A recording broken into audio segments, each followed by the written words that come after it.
Sa video na ito, tatalakayin natin mula sa banal na kasulatan kung papaano nakakakuha ng puwang ang kaaway sa ating mga tahanan. At tatalakayin din natin kung papaano natin isasara yung ating mga pintuan kay Satanas.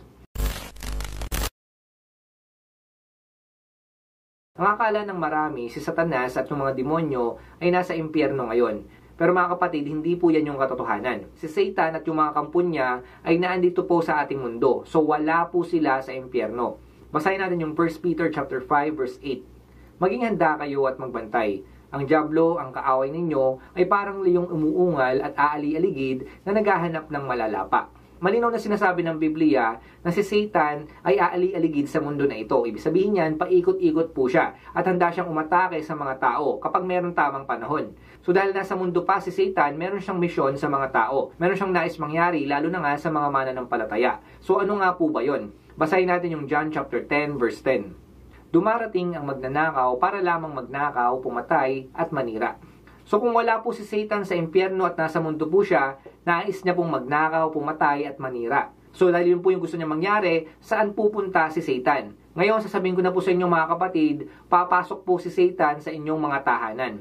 Ang gusto niyang unang sirain po sa inyo, syempre, yung mga buhay nyo at ang inyong pamilya. Ang bahay po o yung tahanan, hindi lang po kasi ito physical na lugar. Ito po ay isang spiritual na espasyo. At kung hindi po tayo magiging mapagbantay, pwede po itong pasukin ng kaaway. Kaya nga mga kapatid, kung papansinin niyo po, marami mga pamilya ang nasisira. Nagkakaroon po kasi ng pagkakataon itong si Satan na makapasok doon sa isang tahanan. Tandaan niyo po mga kapatid, sa una pa lang, kahit po bago itatag ang church o yung iglesia, ang inaatake talaga ni Satan ay yung tahanan o yung pamilya. Kaya kung di ka talaga magbabantay, makakapasok si Satanas sa inyong mga tahanan. So paano nga ba makakapasok si Satanas sa inyong mga tahanan? Tingnan po natin to isa-isa. Una, sa pamamagitan ng patuloy na kasalanan.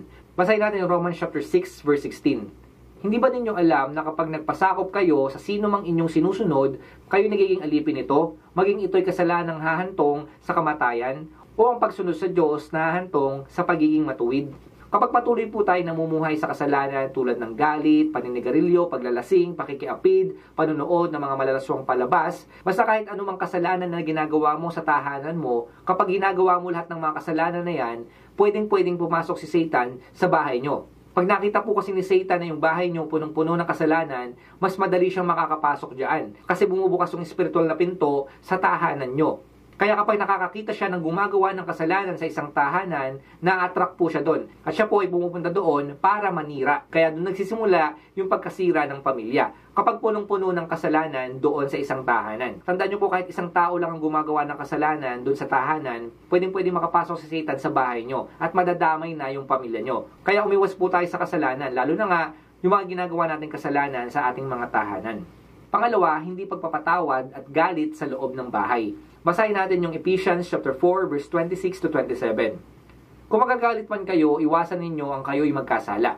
Huwag ninyong hayaang lumubog ang araw na galit pa rin kayo. Huwag ninyong bigyan ng pagkakataon ng dyablo. Ang matagal na hinanakit, galit sa asawa, tampo sa anak, ito po ay imbitasyon para sa espiritu ng pagkakawatak-watak o kaya man pagkasira ng pamilya. Ang sinasabi nga po ng Biblia, naparito si Satan para manira. So ano yung una niyang sisirain? Siyempre mga kapatid, ang gusto niyang sirain na una ay walang iba kundi yung pamilya. Kasi damay-damay na po yan kapag nasira yung buong pamilya. Gusto ni Satan na merong samaan ng loob sa isang tahanan. At sa pamamagitan po niyan, papasok siya para sirain yung buong pamilya. Pangatlo, mga practice at gamit na may sa demonyo. Basahin po natin yung Deuteronomy chapter 18 verse 10 to 12. Huwag kayong manghuhula, huwag gagawin ang ginagawa ng mga mangkukulam, ng mga mananawas, at ng mga sumasangguni sa mga espiritu ng namatay. Sino mang gumawa ng alinman sa mga ito ay kasusuklaman ni Yahweh na inyong Diyos. Pakatatandaan ninyo na iyan ang dahilan, kaya niya itinaboy ang mga nakatira sa lupaing pupuntahan ninyo. Pag may mga gamit kayo sa bahay ninyo na labas sa kalooban ng Diyos o may sa demonyo, mga kapatid, dapat itapon nyo na po yan. Halimbawa na lamang yung mga anting-anting, pongsyoy, mga lucky charms, mga board games na pang demonyo, mga horoscope, at kung ano-ano po pong mga bagay na tingin nyo merong sa demonyo. Tandaan nyo po, ito ay mga pintuang espiritual. Yan po mga bagay na yan po yung humahatak kay Satan para makapasok sa inyong mga tahanan. Basta mga bagay na layo sa kalooban ng Diyos, at ito hindi kalugod-lugod sa Diyos, tandaan nyo po na yung mga bagay na yan, meron po yung impluensya ni Satanas. At yan pong mga bagay na yan ay masasabi natin may sa demonyo. So sa pamamagitan po niyan, malalayo po kasi kayo sa Diyos niyan at mapapalapit kayo kay Satanas.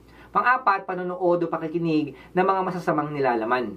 Basahin natin yung Matthew chapter 6 verse 22 to 23. Ang mata ang ilaw ng katawan. Kung malinaw ang inyong paningin, mapupuno ng liwanag ang inyong buong katawan.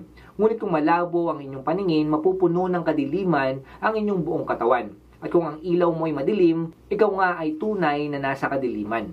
Kapag yung mga TV, cellphone at radyo sa tahanan ay punong-puno ng karahasan, kalaswaan, kabalastugan at mga katatakutan at mga di kaaya-ayang mga panoorin, dahan-dahan po nitong binubuksan yung mga puso't isipan ng pamilya sa kadiliman. So dyan po nagsisimula yung pagkakasala at mga hindi magandang pag-iisip sa mga tao. Malaki po kasi yung epekto ng mga napapanood o napapakinggan natin sa mga telebisyon o sa mga radyo. At syempre hindi lang sa individual, damay na din po dyan yung pamilya. Marami pong mga palabas ngayon patungkol sa sirang pamilya, patungkol sa sirang buhay. So kapag ganyan po palagi yung napapanood ng mga tao sa tahanan, posible po na ganyan din yung mangyari sa kanilang mga buhay. Kasi nga hindi po yun yung kalooban ng Diyos, pero pinapanood ng mga tao. Kahit nga po yung mga horror movies. Kapag yan po ay palagi pinapanood sa tahanan ng isang tao, sigurado po makakapasok si Satan sa inyong mga tahanan. Panglima, kawalan ng panalangin at pagkilala sa Diyos. Basahin natin yung Joshua chapter 24 verse 15. At kung ayaw ninyo maglingkod kay Yahweh, pumili kayo ngayon kung sino ang inyong paglilingkuran. Ang mga Diyos na pinaglilingkuran ng inyong mga ninuno sa Mesopotamia o ang mga Diyos ng mga Amoreo na sinasamba dito sa lupaing inyong tinitirahan.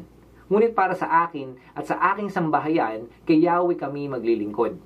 Kapag ang isang bahay ay walang panalangin, walang pag-aaral ng salita ng Diyos, walang pagsamba sa Diyos, ito po ay parang bahay na walang kandado. Kumbaga madali po itong pasukin kapag wala yung mga bagay na yan. Kapag nakita ni Satanas na walang panalangin at salita ng Diyos ang bahay nyo, nakabukas po ang pintuan ninyo para sa Kanya. So kung wala po si Kristo sa inyong mga tahanan, bukas na bukas ang inyong mga pintuan spiritually. At kapag ganyan po yung nangyari, labas-pasok po si Satan sa inyong mga tahanan. Lalo na kapag walang pagkakakilala sa Diyos ang inyong tahanan. Pang-anim, idolatry at labis na pagkakahumaling sa mga bagay. Basahin natin yung 1 John chapter 5 verse 21. Mga anak, layuan ninyo ang mga Diyos-Diyosan. Ano man ang inuuna natin na higit pa sa Diyos, pera, trabaho, social media, artista, maaaring yan po ay maging Diyos-Diyosan. Kapag nakita ni Satan na sa tahanan mo, hindi nangunguna ang Diyos, makakapasok po agad yan sa inyong mga bahay. So kapag mayroon kang inuunang mga bagay o mga tao na higit pa sa Diyos, papasok siya sa bahay mo, ididistract ka at sisirain ang buhay mo. Kasi mga kapatid, ganito lang naman yun eh. Kapag hindi mo inuuna yung Diyos, ibig sabihin lang yan, meron kang ibang inuuna. Ngayon, kapag di mo inuuna yung Diyos, maaaring ang inuuna mo ay si Satanas. At kapag inuuna mo si Satanas, sigurado, imbitado siya palagi sa inyong mga tahanan. Ang gusto ni Satan, hindi nyo pinaprioritize sa bahay nyo yung ating Diyos. Kaya kapag nangyari yon, labas-masok siya sa inyong mga bahay. So kung nakita natin pwede makapasok si Satan sa ating mga tahanan at siya ay maninira doon, ngayon pag-usapan naman natin yung mga hakbang para maisara naman yung pintuan laban kay Satanas at maibalik yung spiritual na kapayapaan sa ating mga tahanan. So ano-ano nga ba yung mga dapat gawin? Una, magsisi at ialay ang pamilya kay Kristo. Ito yung sinasabi sa 1 John chapter 1 verse 9. Subalit kung ipinapahayag natin ang ating mga kasalanan, patatawarin tayo ng Diyos sa mga ito at lilinisin tayo sa lahat ng ating kasalanan sapagkat siya ay tapat at matuwid. So dapat magkaroon ng taimtim na pananalangin ng pagsisisi kasama po ang buong pamilya. Hindi lamang yung isa. Hanggat maaari, yung buong pamilya ang makakilala sa ating Panginoong Sokristo bilang Panginoon at tagapagligtas ng buhay nila. So kapag nangyari yon, yung tahanan, magkakaroon po ito ng proteksyon doon sa kaaway. Kasi ang mangunguna na doon sa bahay ay syempre walang iba kundi yung Panginoong Sokristo. At kung nandun sa bahay nyo yung ating Panginoong Sokristo, siya yung nangunguna doon, hindi makakapasok si Satan dyan. Takot si Satan na pumasok sa inyong mga tahanan. Pangalawa, linisin yung bahay sa lahat ng hindi kalugod-lugod sa Diyos. So dapat ang gawin dito yung tinatawag na spiritual cleansing. Tanggalin yung mga okulto, mga malalaswang materyales, yung mga bagay na hindi marangal, yung mga bagay na nakakatakot, o yung mga bagay na may sa demonyo. Kapag inalis nyo po yung mga bagay na yan, mawawalan ng puwang si Satan sa inyong mga tahanan. Basta yung mga bagay na hindi kalooban ng Diyos na alam nyong hindi tama, alisin nyo na po sa bahay nyo yan. I-let go nyo na po yan. Dahil kapag di nyo po in-let go yan, pwede pang makapasok si Satan sa buhay nyo. At syempre, magbubukas yung pintuan para sa kanya.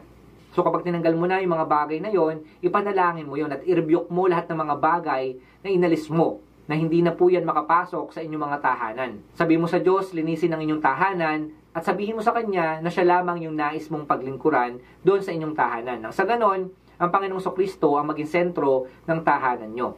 Pangatlo, magkaroon ng araw-araw na pananalangin at pagbabasa ng salita ng Diyos. So maglaan po kayo palagi ng oras sa pananalangin, sa pagbabasa ng Biblia bilang isang pamilya. So kung meron kang personal devotion, hanggat maaari, buong pamilya kayo, ginagawa nyo po yun.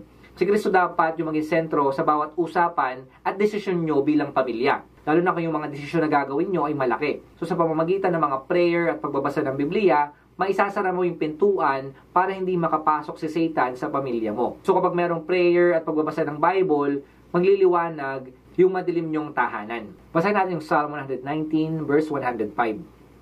Salita mo'y isang tanglaw na sa akin ay patnubay. Sa landas kong daraanan, liwanag na tumatanglaw. Maganda rin po nagkakaroon ng pagsamba doon sa tahanan mismo. So dapat magkaroon ng mga kantahan, sayawan, o mga pasasalamat sa ating Diyos doon sa inyong tahanan.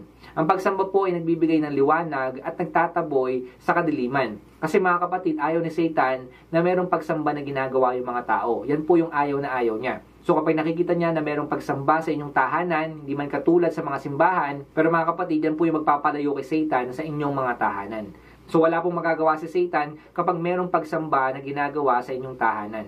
Tandaan niyo po mga kapatid, ang pagsamba hindi lamang ito ginagawa sa simbahan. Kahit saang lugar, dapat meron kayong pagsamba sa Diyos, lalo na sa inyong mga tahanan. Nang sa ganon, hindi po makapasok si Satan sa inyong mga tahanan.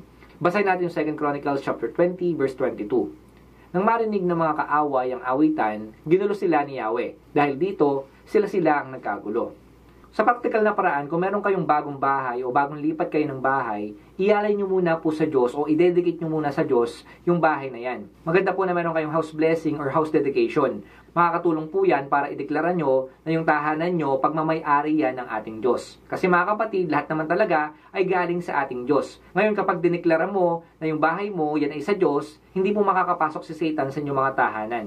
Kasi mga kapatid, anumang pagmamay-ari ng Diyos, may hirapan pong makalapit dyan si Satanas. Kasama na nga po dyan ang inyong mga tahanan. Kaya dapat mga kapatid, sa una pa lang ibinibigay o inaalay na agad natin sa Diyos yung ating mga tahanan.